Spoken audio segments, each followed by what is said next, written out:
All right, good Good evening. evening. Yeah. Okay. Please go ahead. Please go Okay. ahead, Kenny. Please go ahead. All right. Good evening, everyone. You're welcome to another live episode of Defi Monday, where we discuss what is happening in the DeFi space. This program is proudly brought to you by Binance Africa, and it promises to be an interesting conversation. I'm your host, Kende Lawal, and my co-host is Kazim Saidu. I'm very glad to be here today. Kazim, how are you doing today?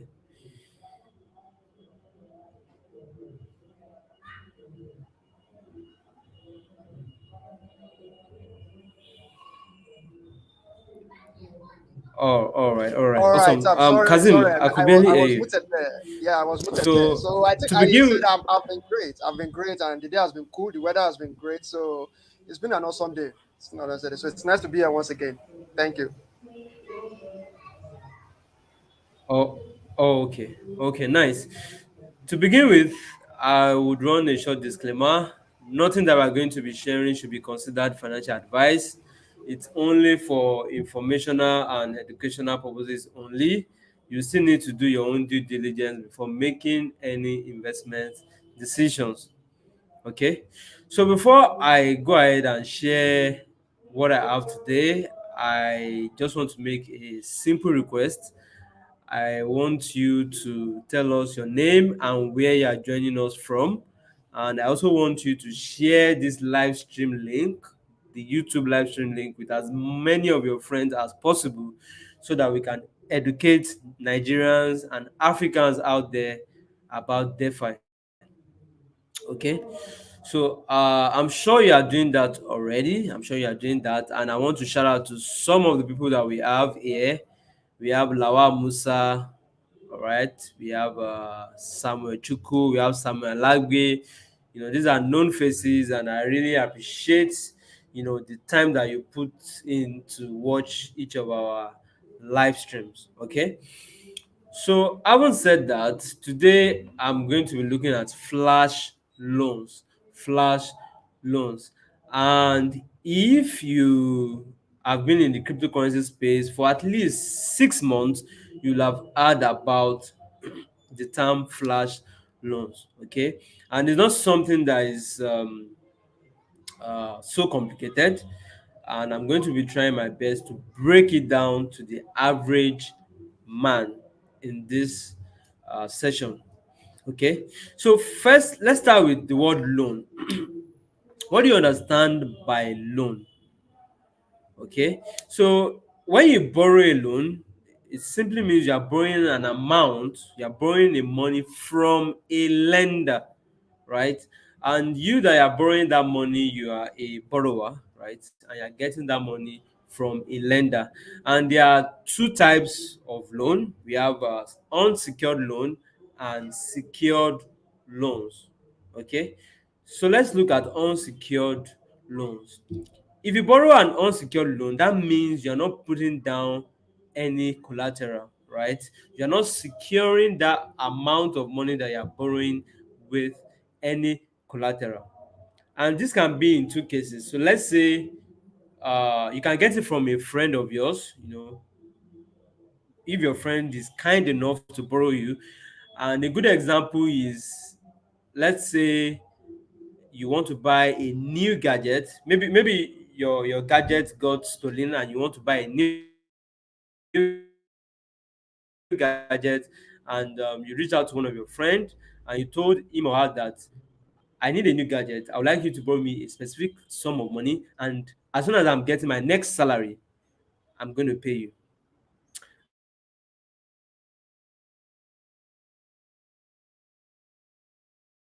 And if your friend is kind enough, he's going to give you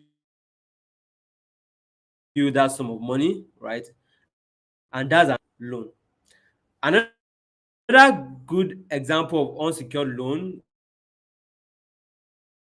is the ones you get from most financial institutions account, right? So if you have a salary account, then they can go ahead. They'll do a credit check to know how much you are getting as salary every month, and they will give you a loan, right?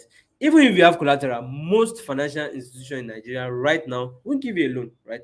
So you can also get unsecured loans from financial institutions, right? The second type of loans are secured loans, right? These are the type of loan that you borrow where you need to have a collateral, right? You need to have an asset on ground before you can borrow such type of money, right? So this helps to show that you have skin in the game. That is, you have commitment, right? For example, let's say you have a Toyota car, right? And you need a sum of money. You can actually borrow money from someone, right? By using your car as collateral, right? And because you put down your car, you quickly want to pay, right?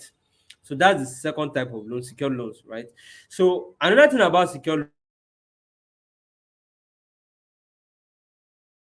loans is that it lowers the risk of default, right? So when you fail to pay back, the lender can decide to sell the collateral and have his or her money back. Okay, so now that you understand the type of loans, unsecured and secured, let's go further by discussing flash loans. Okay, so what are flash loans?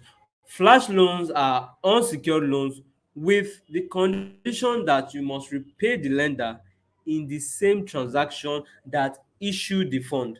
That is, you must repay in the same transaction that gave you that loan, right? So this is actually only possible right now on the blockchain, right? Flash loan is a feature of blockchain technology that prevents funds from leaving one account to other unless certain obligations have been fulfilled, right? So when a flash loan has been issued, the smart contract rules ensure that the borrower also pays back that loan before the transaction ends. And I'm sure you are wondering, how will I pay back before that same transaction that issued the money ends?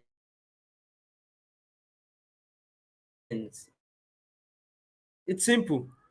This is made possible by debt is a programmable, you can program money in Defi, right? So because it's a programmable money, right, you can get a flash loan, which is an unsecured loan. You're not putting out any collateral, right? So far that you repay in the same transaction, right? So that is flash loan. You must repay back in the same transaction. Okay. So as I've said, it's possible because platforms like Ethereum, they are programmable money, and flash loan happens in three parts. So the number one part is that you receive the loan. The second part is that you do something with the loan, and the final part is you repay the loan. All within few minutes, within a flash. That's why it's even called flash loan. Within a flash, within few minutes, you borrow the loan, use it, and you repay it, right?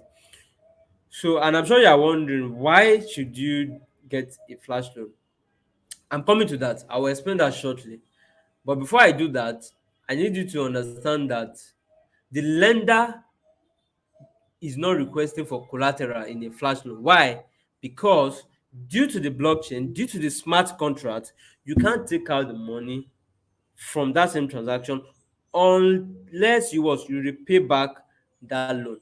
And if by any means you won't be able to repay back that loan, right, that flash loan won't go through. So that's why the lender doesn't need to request for a collateral. So the whole idea of flash loan is that you quickly borrow a loan, you use it, and you pay back within minutes, right? And let me give you a simple uh, thought that I used to have right back then. So there'll be sometimes I'm going to see some opportunities in the market. Let's say a particular coin is cheap on Binance, right? But expensive on another exchange, right? And I'll be like, I need big amount of money, so I'll just quickly buy it on Binance, withdraw it, right, and go and sell it on that exchange that the coin has a premium price, right? But the issues are, before I withdraw on Binance, before I receive it on the other exchange, most likely the prices will have changed, right? That's number one constraint. The period, the time period of withdrawing on Binance, the time period of buying on Binance, withdrawing it, and sending it to another exchange and selling it on that exchange, that time period, that lag, right, that latency might make the arbitrage to be over, right? And the second constraint is getting access to huge sum of money, right? Those that have that huge sum of money will not even risk it on such type of business. Okay, so I haven't thought about it. When I started researching about flash loans, I got to realize that, wow, so you can even do this in DeFi, because DeFi, they are decentralized, right? All these protocols, you can program them together in a single transaction, right? Do whatever you want to do. So you don't need to be withdrawing from Binance again and send it to another exchange. So you can connect all these protocols together, right? So you are mainly doing it to make profit from arbitrage, right? So arbitrage is just making profit from differences in prices in different exchanges or different markets, right? So let's take a good look at an example. Let's take a look at a good example, which is, for example, you can take out a $10,000 loan, right? Maybe you take out the loan on Aave, for example. Aave is one of the most popular DeFi platform, right? You take out the loan on Aave, you use the loan to buy tokens on decentralized exchange A. Let's call that exchange 1inch, right? So after buying the tokens on 1inch, you transfer the tokens to Y Finance, right? Or you transfer the token to Compound and you sell them, right? So after making those profits, you also return the loan, right, to Aave, and you pay some interest, right, and you keep the profit. As a matter of fact, those loans are uncollateralized and the interest is so minute. Last time I checked, on average, you can borrow such type of loan for 0.09% interest. It's just for a very short period of time. Okay. So, having said that, you just keep your profit. So before we go ahead and I'll show you a practical example of how you can do it. Let's look at flash loan attacks. If you are very frequent with updates in the DeFi space, you know that flash loan attacks were once very popular, right? Every now and then you hear uh, you hear news that somebody have exploited a particular uh, DeFi protocols, right? And they were able to do it through the use of what? Flash loans attack. So let's through the use of flash loans. So let's look at flash loans attack. So a flash loan attack are a type of DeFi attack where someone takes a flash loan from a lending protocol, let's say Aave, and uses it in conjunction with various types of gimmickry, that's tricks, you know, manipulate the market in their favor, right? So they were able to spot an arbitrage opportunity, right? In fact, inflation attack is not really an arbitrage opportunity. It's just a type of trick that haven't combined all these protocols together, right? You borrowed on Aave, you took it to 1inch, then from there you transferred to Compound. Somehow, you are dealing with liquidity pools, you are dealing with dexes. Somehow you can empty a liquidity pool, or what, you disproportionate the prices. So let's say a liquidity pool of USDT and BUSD. If you buy all the USDT, that you might make the BUSD a bit worthless, right? So you can buy back at a cheaper price. So they are just playing on the, shall I say, on the fact that some of these DeFi protocols, they have not been stressed tested, right? So if they buy all a particular coin in the liquidity pool, they can affect the other prices, right? So having said that, you also need to know that the attack is made possible not from the lending. It's not the lending that is causing the attack, right? It's those DeFi protocols that they are combining together, buying from this, selling on this. Sometimes those DeFi protocols are not strength tested a lot, right? They're not stressed, tested a lot, and prices the peg, right? So flash loan attacks are the most common types of DeFi attacks. In DeFi we have the most popular acts are flash loan attacks and bridges act, which we have discussed earlier. When they attack a bridge, and one thing about flash loan attacks is that they are, right? Just spot an opportunity, right? Borrow, execute the opportunity, and payback, right?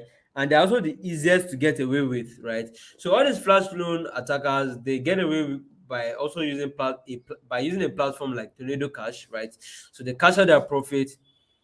Okay, they create an Ethereum wallet with Tornado Cash, cash out with Tornado.cash, which we have discussed earlier. Okay, so let's go to practical section now.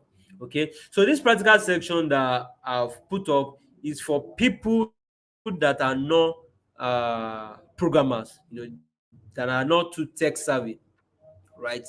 If you're a programmer, then you don't need a simple interface like this, right? So this interface is a platform called furucombo.app. This platform is called furucombo.app, right? And on furucombo.app, as the name suggests, combo, right?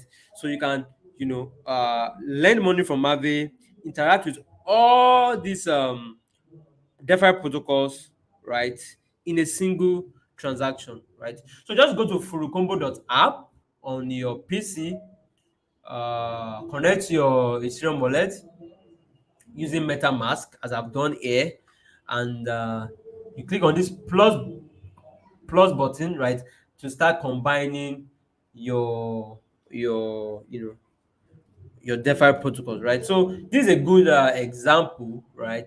So as you can see, these are the DeFi protocols that we have here that you can combine. We have Funukombo itself, we have Paraswap, we have Uniswap, we have Aave, we have SushiSwap, we have Core Finance, we have Yen, we have Compound Finance, we have MakerDAO, we have 1inch, we have Uniswap, we have protocol, right? So this is an example of what I can do. I can go to Aave. If I click on plus, I can go to Aave. Depending on, I can go to Aave, borrow some amount on Aave. You can decide to borrow or lend. So let's say I borrow BUSD, and I will just go back. I will choose what I want to do with it. That will be the next plus that I'm going to add. I borrowed it on Aave. Now use it to what? Maybe to buy something on Compound, right? Add another transaction, which is swap token on a platform like 1inch, right? Then come back to, let's say, Curve Finance, and sell, right? Then pay back on Aave, right? And you just approve the transaction and you send it, right? So all this transaction with all these protocols are going to happen, within the limited time, and you pay back your loan, right? So Furucombo makes it easy if you are not a programmer, but the first and foremost, you need to identify an arbitrage opportunity. Otherwise, you're just giving out money in form of transaction fees, right? So first, you need to look at all this market. What is cheap here? What is expensive here? Then how can you borrow money, borrow each sum, buy what is cheap, sell what is expensive, and you pay back your loan and you have some profit. So that's about that. I will now hand over to my co-host Kazim Saidu, who is going to take over from here, and towards the end of this presentation we'll handle question and answer. Okay, so Kazim Saidu, please go ahead. Yeah, thank you very much, Kenny. That's a very awesome one. Honestly, I've not even heard of this particular website before through Combo. I guess I'll also try and check it out and see maybe I can steal some USDT now. Thank you very much. All Please right. do, please do. Yeah, you're welcome. So I'll try to share my screen now. Could you please let me end your share so this could come up? All right, thank you. Okay, a minute, please. I don't know. Please let's just give a few seconds for the screen to come up. All right, thank you once again. My name is Kazim, but you can just simply call me Kaz, as I like it that way as well. It's always nice. It's always a pleasure to be here. And like I always say, there is no DeFi Mondays without a DeFi update. So let's just quickly run through some updates that we have today regarding the DeFi space. Okay, a minute, please.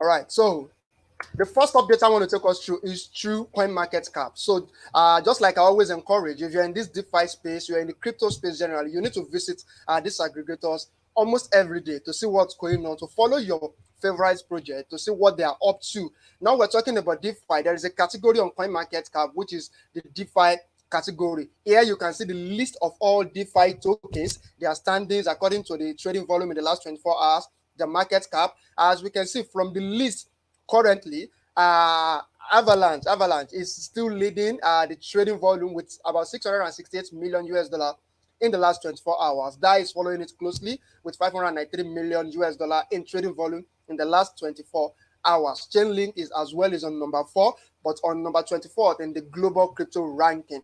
So if you want to check out the DeFi categories on CoinMarketCap, simply go to coinmarketcap.com and tap on the DeFi tab here to see everything happening in the DeFi space among the DeFi tokens.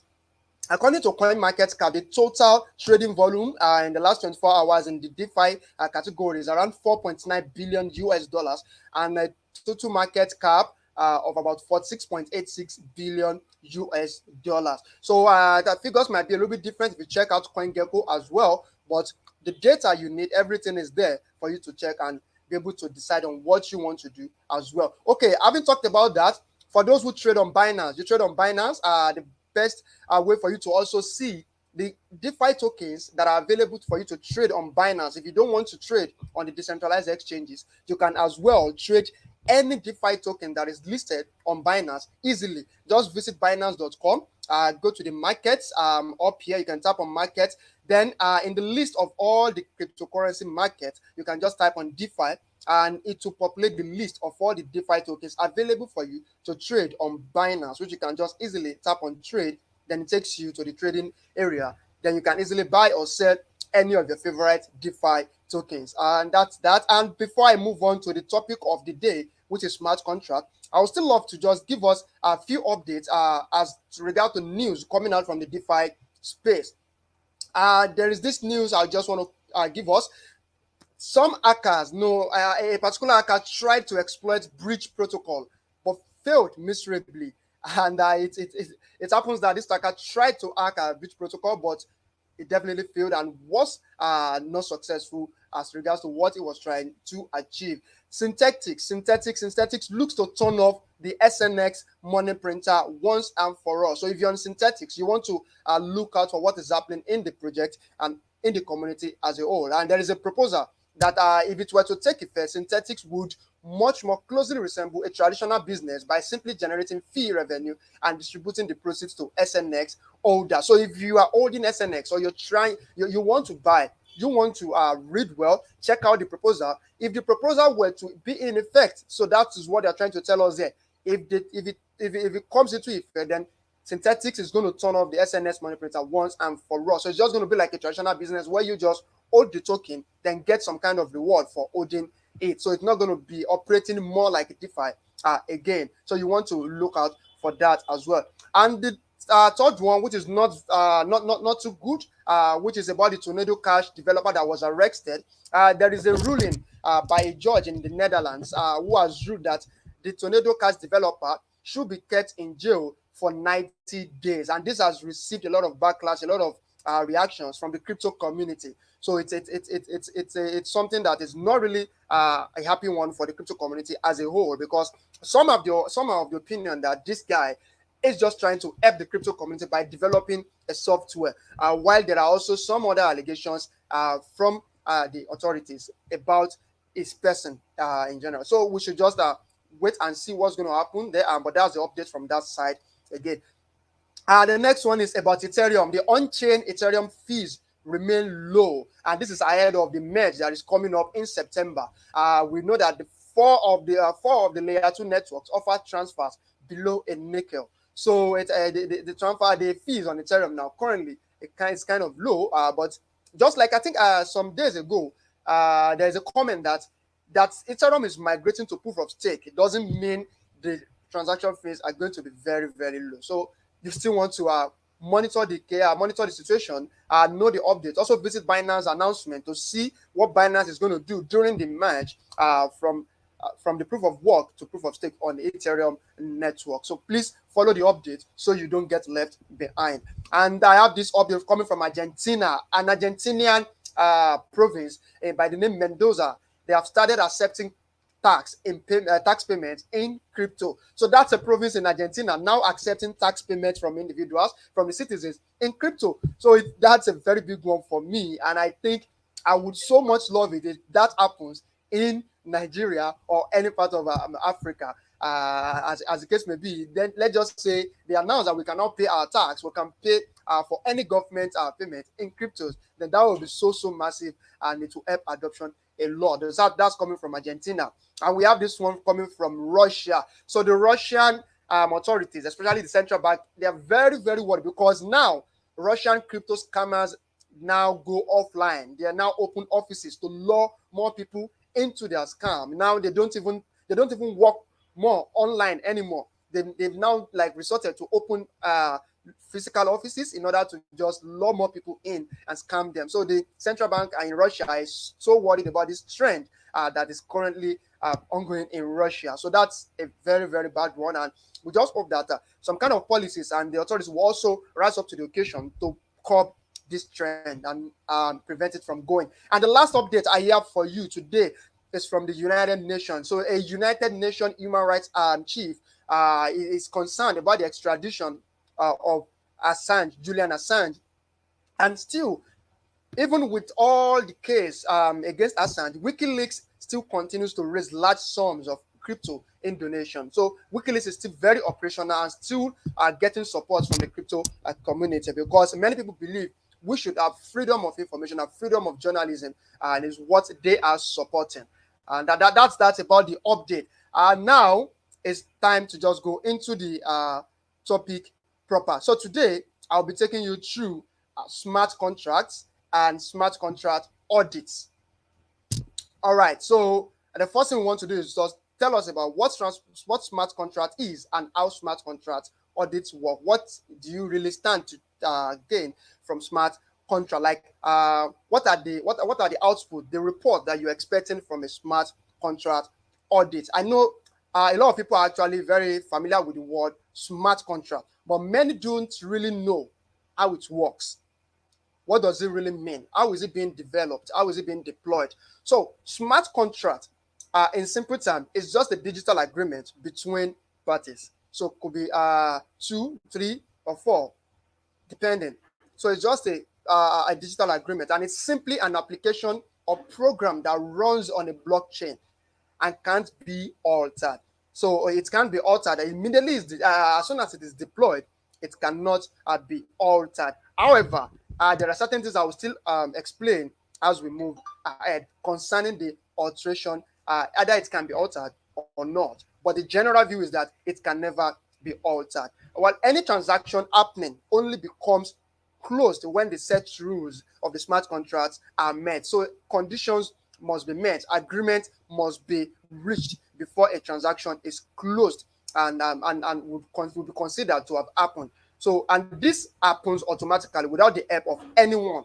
So it happens automatically. So the rules are predefined computer codes. So the rules that smart contract works with are actually predetermined, pre-written computer code. Since it's a way of creating trustless protocol. So just like the blockchain in general, it's a trustless protocol. We don't need to trust one another before we partake in any transaction. All we have to do is make sure that the set condition is actually reached and you fulfill it before anything happens. So two parties can actually make commitments without having to trust or know each other because they are sure the contract will not be executed unless the conditions are met. So as many people think that smart contracts only began with Ethereum, because many people actually got to know of smart contracts from Ethereum. So they believe it was it was Ethereum that brought smart contract. But it's very important to know that the Bitcoin network has actually been supporting smart contracts years, about 4 years before it was made popular by the co-founder of Ethereum, Vitalik. And there are many blockchains, and the implementation of smart contracts can be different from one blockchain to the other. So what is obtainable somewhere can actually can be a bit different from what you obtain on another network. But the general rule or the general view is that there must be agreement and there must be conditions to be met before a transaction happen. Now let's move ahead. How smart contracts are really work. And there are two important things to note here: the EOAs and the smart contract itself. So what EOA is? EOAs is simply means externally owned account, and it's the same thing as a user. So if you have a wallet, you are owning an externally owned account, and you can be regarded as a user who wants to probably interact with a smart contract. So for basic understanding, smart contracts are pieces of codes that execute specific tasks when predetermined conditions are met. So they are written to actually execute specific tasks. So they can be written to address concerns in health sector or anything in any other sector. But all they do is just to execute only particular task. But they would not execute it until the condition that have been set while writing or while deploying the smart contract are met. So, but it is very important for us to know that smart contracts are not legal contracts. And it doesn't mean because they call it smart contracts that they are smart. So it is not as if they are self-made or acting on their own. They are just a piece of code written by humans like you and I. So let us take, for instance, smart contracts on Ethereum. They manage operation when addresses interact with each other. And any address that is not a smart contract address is known as externally owned account, or just simply call them users. So a smart contract address, however, they are made of two keys. So you have the public key, which is always provided by the owner, while the other key is unique to each smart contract. So each smart contract address do have their unique key and also a public key, where you can also use to check what is going on with that smart contract. And before deploying a smart contract, so a blockchain transaction actually needs to occur. So which is usually from a user and also regarded as EOA that we have mentioned. So before a smart contract actually comes into existence, a user, someone has to actually trigger it. So it usually begins with a user. However, there are also some smart contracts that would actually that will be deployed or begin. They will be triggered by other smart contracts. But the general, the source is always a human who triggers the source smart contract. So I believe that is very understood. Now, the key features of smart contract. So what are the features? What do you actually look out for? Or how do you need to understand what smart contract is? So we have listed this point, and let's take as an example. I'm taking as an example now the Ethereum smart contract. And some of the key features of the Ethereum smart contract is that they are distributed, deterministic, autonomous, immutable, customizable, trustless, and transparent. And this can also be applicable to other smart contracts on other blockchain networks. Because for a smart contract to actually be a smart contract and actually execute tasks, they must have these key features. So when we say a smart contract is distributed. So smart contracts are actually replicated and distributed in all nodes of the blockchain network. In this case, on the Ethereum network. And it is one of the major differences from other solutions that are based on centralized servers. So, when we say decentralized, so it means that the operation, the actions are actually not centralized and is not just performed by only one person or being ordered by a single source. So they are distributed, and they're all distributed across all nodes of the Ethereum network. So when we say they are deterministic, smart contracts, when they are deterministic, they only perform the actions they were designed to, or given the or designed for. So a smart contract will not perform any other transaction aside from what is designed or developed for. So given that the requirements of such actions are met, and also the outcome will always be the same no matter who executes them. So if you interact with a smart contract to swap a token, the outcome will be that you will get your swapped token if you meet the condition, which is that you must approve the transaction, pay a transaction fee, and that's the outcome. You get a token that you swapped. The same result is what I will get if I interact with such smart contract to swap a particular token, is that I will get the swapped token if I made the condition of the smart contract. So the outcome is always the same, no matter who executes them. So smart contracts are autonomous. So they can automate all sorts of tasks. So they work like self-executing program. In most cases, though if a smart contract is not triggered, it will stay dormant and won't perform any action. So you must understand that though they are self-executing program, they act based on what they have designed them to do and the condition that has been set. But if no one interacts with them, if no action, no trigger comes in, they are going to stay dormant and will not react to anything until an interaction is performed. So they are autonomous and they are immutable.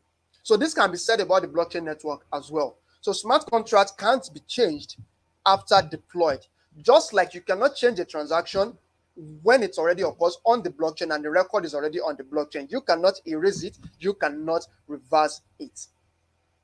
So smart contracts can't be changed after they have been deployed. So we said something about that earlier, that they cannot be altered, but they can only be deleted if a particular function was previously implemented, and this function is what is called the self-destruct function. Self-destruct function. If you are the type that reads that checks smart contract code very well on the Blockchain Explorer, you can actually come across this function, a self-destruct function. If you see it in a particular contract code, that's to tell you that smart contract can actually be deleted anytime if the developers wish.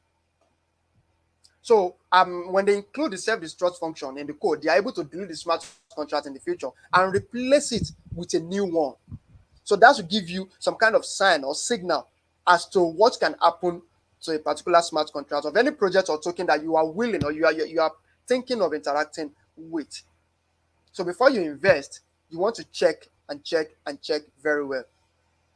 However, there are also some contracts regarded as upgradable smart contracts. So the idea behind this, when they say a smart contract is upgradable, is that smart contracts that are developed into smaller pieces of smart contracts. So they are smart contracts, but they are developed into smaller pieces of smart contracts.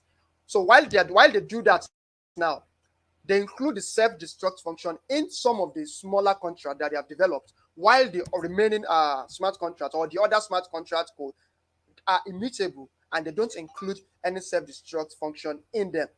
So when they have any change to make in the nearest future, when they have anything to do, they can easily remove or they can easily delete the smaller piece of smart contract that they have included the self-destruct function into. they can easily delete them and replace them with new code, and thereby upgrading the function of the base smart contract. So I hope that is very clear. And the next one is that they are customizable. So before you deploy a smart contracts can be coded in many different ways. So due to the fact that they are very customizable, they're flexible, you can actually do anything you want to them. You can tune them to execute any specific task. So they can be used to actually create many types of decentralized applications, the apps, and it's related to the fact that a blockchain like Ethereum is a Turing complete blockchain. So it's always customizable. It's always available for you to do anything you want on the blockchain. And now they are trustless, just like the blockchain in its entirety. Blockchain, it's based on the trustless protocol. You don't need to trust anyone. You don't need to trust a sender of a particular coin. If I say I want to send you Bitcoin, you don't need to trust me that I'm going to send it. All you have to do is check the blockchain explorer to see that the transaction is actually there. If the transaction is not showing on the blockchain, definitely I have not sent anything. So this is one of the things that some people usually fall scams for. So if I say I'm sending you Bitcoin and you just give me money without you confirming the transaction on the blockchain, then you might actually lose your money.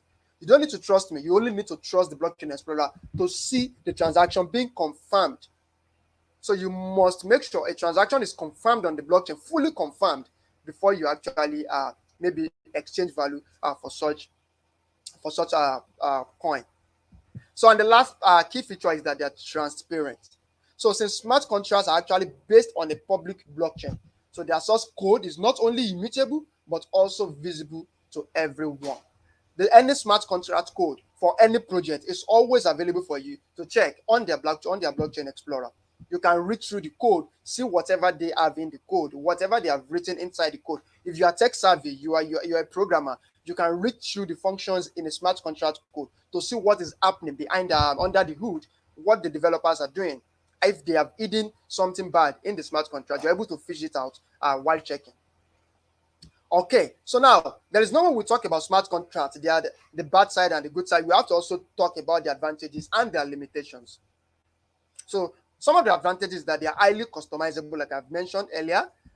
So they are highly customizable and easily used for any kind of service or solutions. So their decentralized nature and transparency is what makes them a great option to increase efficiency and reduce different bureaucratic process, thereby reducing operational costs for an organization. So if blockchain or smart contract is employed in an organization, let's say government establishment, where they have to carry about different papers, they have to go through a lot of process, a lot of offices before they get on probably a single signature.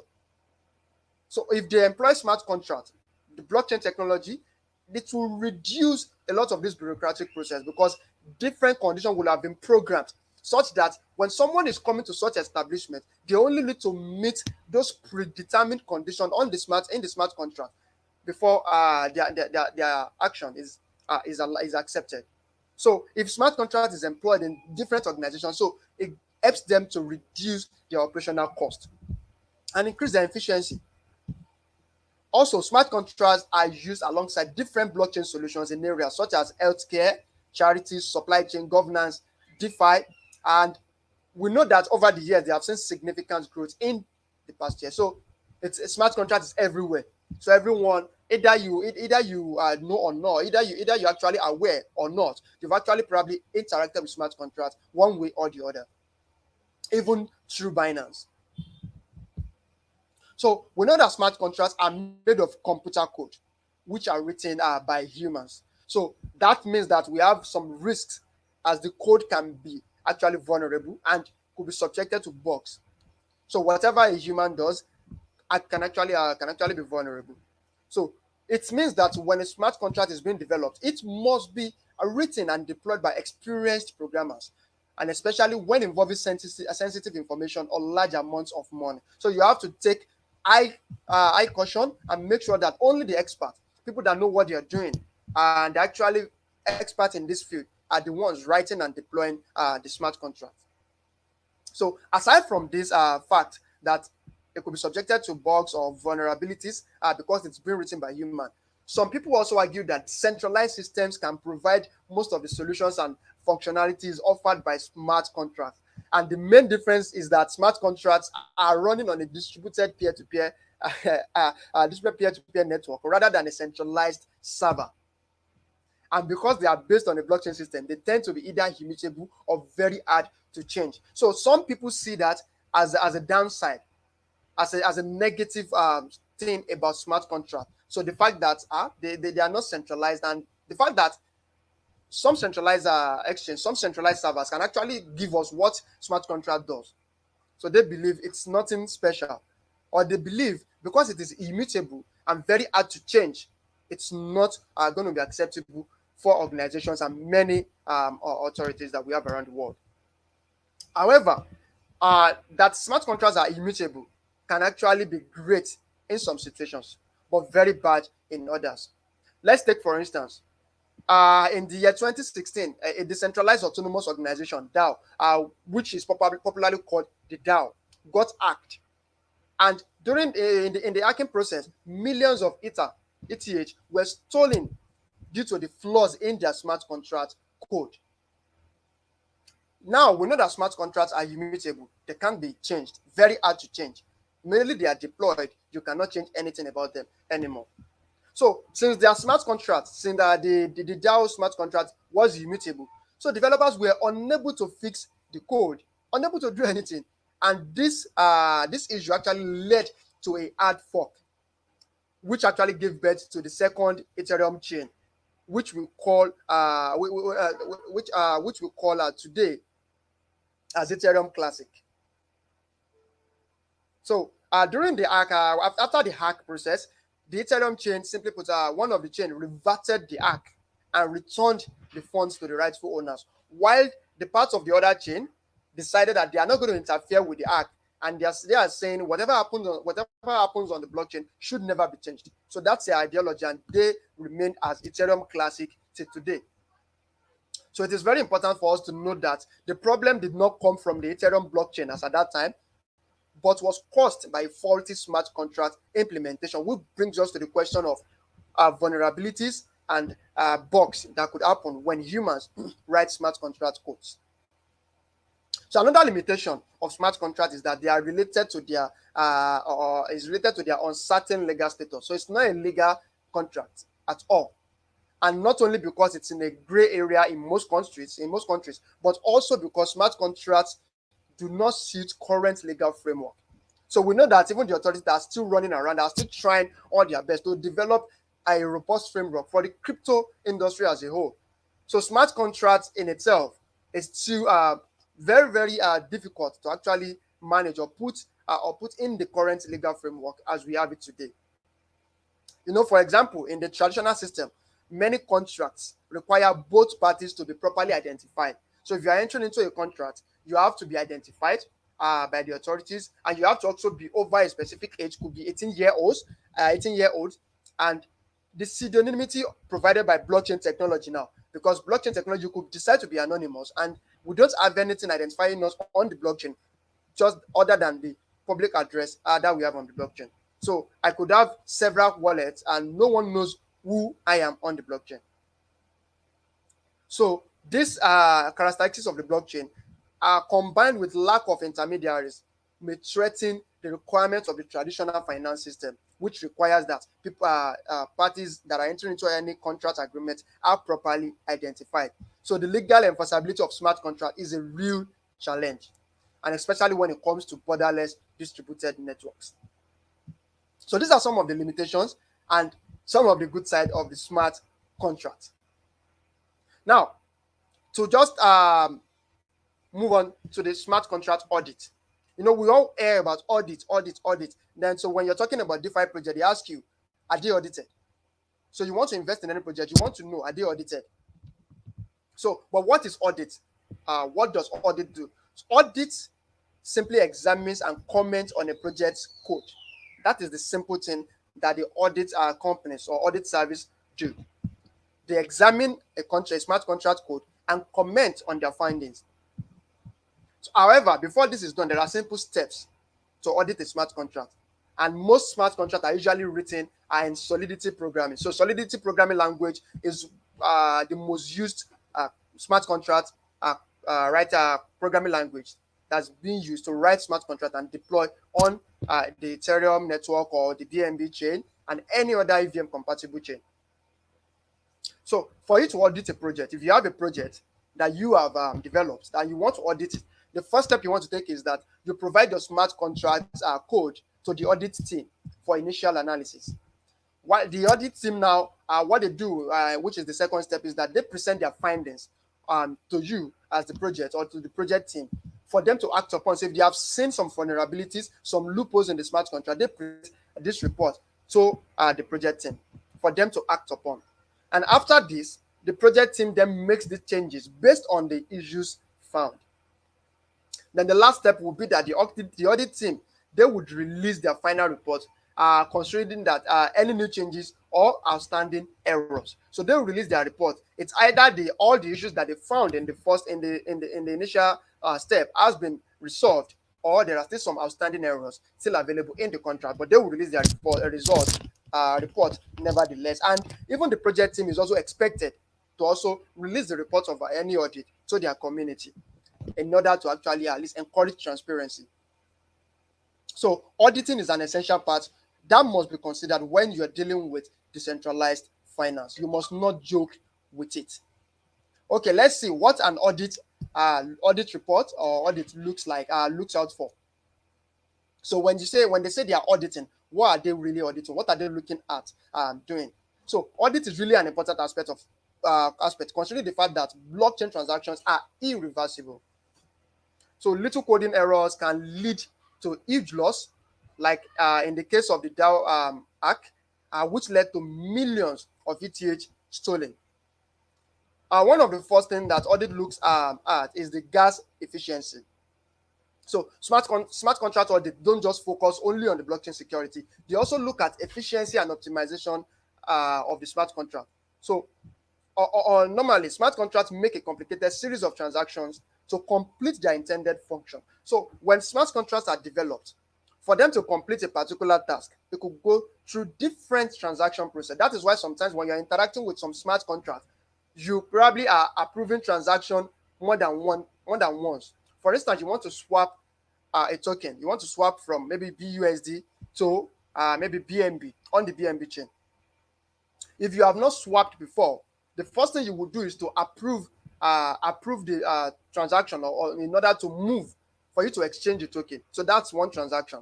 The second one would be for you to also approve the swap in itself. So when you're swapping, you have to approve the swap, and you're also going to pay another transaction fee. So you're going to pay transaction fees 2 times before you swap a particular token for the first time. So the same way, if you're interacting with a smart contract that is supposed to do something for you to achieve a particular task, then you might observe that you're paying transaction fees more than twice, because you have to pass through different steps before you actually achieve what you want to achieve. So optimizing their performance is also an indicator of the developer's skill. So when developing smart contract, developers put in more effort to actually also optimize the code, make it faster, make it achieve what it's supposed to achieve within few steps. The second one they look out for is the contract vulnerability. So most of the work in audits involves checking contracts for security vulnerabilities, which is of great concern. Because if it's vulnerable, then it is not usable. So for them to actually find these vulnerabilities, auditors will start the break testing process and simulate malicious attacks on the smart contract. So they do the hacking for them to actually discover these loopholes. So one of the common vulnerabilities that they do discover is the reentrancy issues. So when a smart contract makes an external call to another external contract before any effects are resolved, the external contract can then recursively call the original smart contract and interact with it in ways it shouldn't be able to. So if this is happening, that means there is a problem somewhere. And as the original contract balance hasn't yet been updated, so that could mean that could be exploited by bad actors. So another thing they also check for in all these the common vulnerabilities is the integer outflows and underflows, and also the front running. The front running is very common in DeFi. So and it happens a lot, especially when you're conducting any swap, when you're carrying out a swap on the decentralized exchange, you could be front run.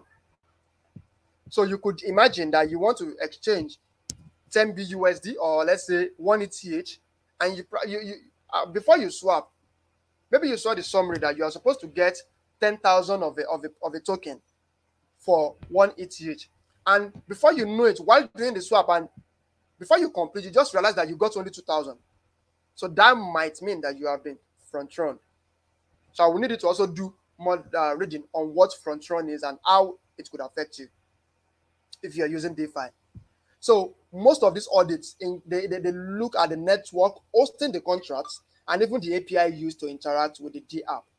So a project may actually be vulnerable to DDoS attack. This is a distributed denial of service, which happens to websites a lot. So a project may actually be vulnerable to it or have its website UI compromised, meaning that users will actually connect their wallets to malicious blockchain applications. So these are some of the things the audit service looks out for, and they make sure that they report this to the project team for them to fix. So now, after they've done their own report, they've reported their findings, it is left for the project team to fix those issues and make sure that their users are secure before they deploy such contracts. So if you're thinking, so how did this audit service come about the smart contract code? How is it really given to them? The smart contract code, aside from them available on the blockchain explorer when it has been deployed already, every project has their smart contract code on a version control like GitHub. So that's where they really, most of them host their smart contract code, and anybody can actually go there to check the code, read it. If you also can spot any bug, you can open an issue on GitHub, or even a pull request if you've come up with a solution. So most of the time, many developers also help out decentralized projects to fish out bugs in their code. Now, the top audit services that we have that are very popular in the industry are Static and Consensus Diligence. Static being an industry leader, and that is no doubt, because everywhere you look, you see Static. There are some investors that will not invest in any project if they are not audited by Static, because Static is very popular and has been here for long. So let's just take a look at how Static looks and sample audit report. So to access Static, all you have to do is go to the Static website, which is at static.com. So you can visit static.com, and that is the website of Static. So visit static.com. You can also go there to check new projects that have just been audited, to check even the project that you have already invested in or you are intended to invest in, to see their audit report, what were discovered while they were auditing them. So it can help you also to decide, to actually conclude on whether you're going to invest or not, and to see whether the project is worth investing in or not. So these are some projects that have been audited. So we can see BNB Chain, the Polygon, the Shiba Swap, Ave, the Sandbox, ApeCoin, so on and so forth. So I picked Pancake Swap, which is also a project. So you can tap on the project, then it takes you to the project page. So you can start checking the different reports on the website, different statistics on the page to see which one appeals to you. And so you can see when we scroll down, so these are some findings. And according to Static, they founded 9 issues, and all the issues, 8 were resolved. 1 was acknowledged. So you can also tap on the PDF to see some of the detailed report, because this page will actually not give you detailed report, but you can tap on the PDF to see some of the detailed reports. So you can check the page and see what's going on with them. So they have the social analysis as well of any project that they have audited, and that also can help you to determine where the project is heading to and what's happening with the project. So there are a lot of information out there for you to actually choose from, read, observe them, and be able to deduce very important information from this data, because that is where the real job is. Before you invest, you need to do a lot of research. So when they tell you do your own research, this is part of what they mean. You have to look at different places before you come to a conclusion that you are going to invest in this project or not.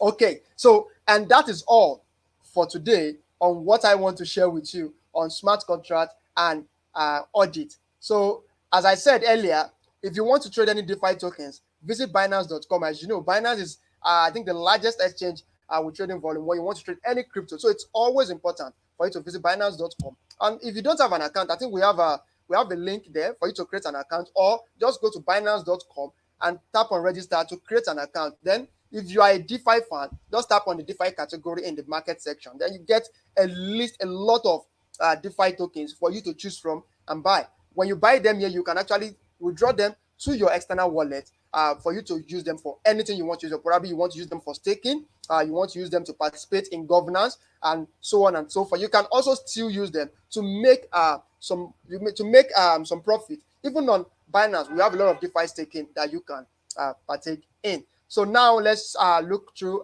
some questions that we may have. Then we can give some answers to it there before we round up. So Kenny, Yeah. Thank you, Kazim, for giving us updates on the DeFi space. Also, thank you for showing us how to use static to check smart contract audits. You really done justice to that, and I've learned a lot myself. Okay, so we have a couple of questions here. I'll be going through them. So someone is saying, so the Ethereum fork was a result of smart contract hack. Then, what led to the Bitcoin fork? I don't think that's similar, but would you mind answering that question? What led to the yeah, Bitcoin fork? I think it's a I'm okay. listening. I'm listening to you. I'm listening to you. I'm listening to you. I'm listening to you. I think different.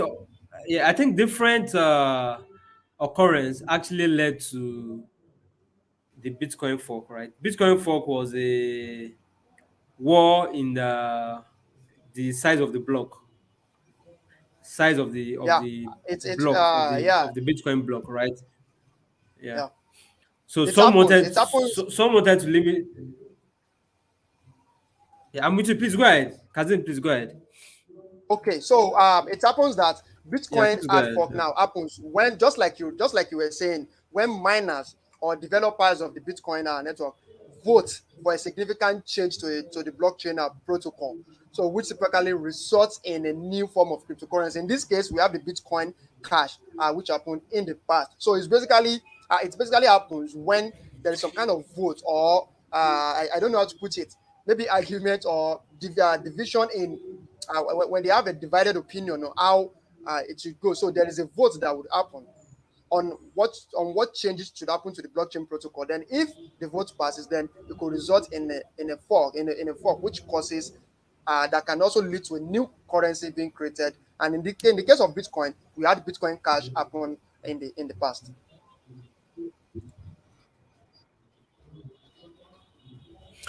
Okay, yeah. Thank you, Kazim.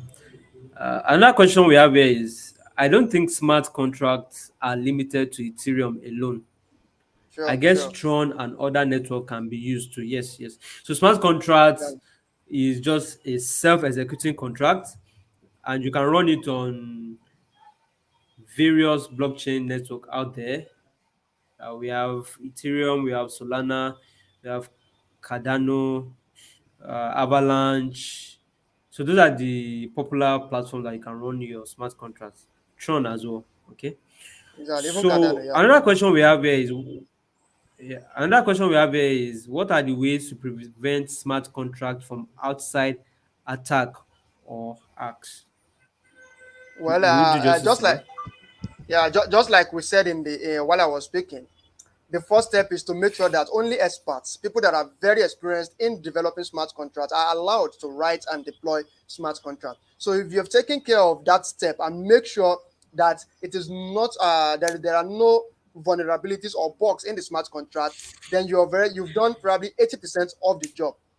you've done 80% of the job. So the second one is to make sure it is audited, because everything you do in-house from your developers cannot be totally said to be 100% correct until you allow external service like Static or any other audit service to help you look into it and also spot any loopholes or any efficiency issue in the smart contract. And then you can say you've done your best to actually protect the smart contract from any external attack. So I believe that should answer the Oh, question, I believe. yeah, yeah, that answers the question. Thank you. Okay, Samuel Alagbe is saying something here. He said there's no DeFi Monday without DeFi updates. So yeah, I guess Yeah, they yeah, like the yeah, updates you yeah. give them. So let me let's make this ruling. Let's make this ruling. So let me say mine as well. So there's no crypto without blockchain. Yeah, So there is no, there do you is no. mind do you mind okay do you mind giving us your own? Yeah, give us your own. Yeah, give us your own. Well, Just like punchlines. Yeah. punchlines. Well, I think my punchline is there is no DeFi Mondays without DeFi updates. And well, Okay. there is no crypto, there is no crypto volume without Binance. Let's just put it that way, because Binance is the leader. Yeah. Nice one, nice one, nice one. Okay. So yeah, yeah. So thank you guys. I think that's all with the question. So thank you guys. Yes, I yes, really appreciate your time. It's been a wonderful 1 hour, 6 minutes of learning. So please don't forget to fill the form, right, yeah, to participate in the 100 USD bonus. And also, I will appreciate if you can drop some topics that you like us to cover in our next coming yes. episode, right? And And they can send it to us, or they can send it to us on Telegram or even Twitter as well for us to see. yes, Please, yes, and yes, they yes. can use the hashtag on Twitter to also at least publicize this event so more people can join us. DeFi Mondays is the Yes. hashtag, and ask your question. We'll check it and also reply to you. Yes, yes. You can use the hashtag as Kazim have said, as DeFi Monday on Twitter, right? So I guess Kazim, the next time we are joining, some people are asking for our Twitter account. So the next time we are joining, Yes, maybe we should add it. Our name is not showing. Our it's name is supposed not to showing. show. Maybe It usually it's shows, supposed but to show. we'll talk to we'll do that next We time, talk and with we'll make Emmanuel sure that about it is that. showing.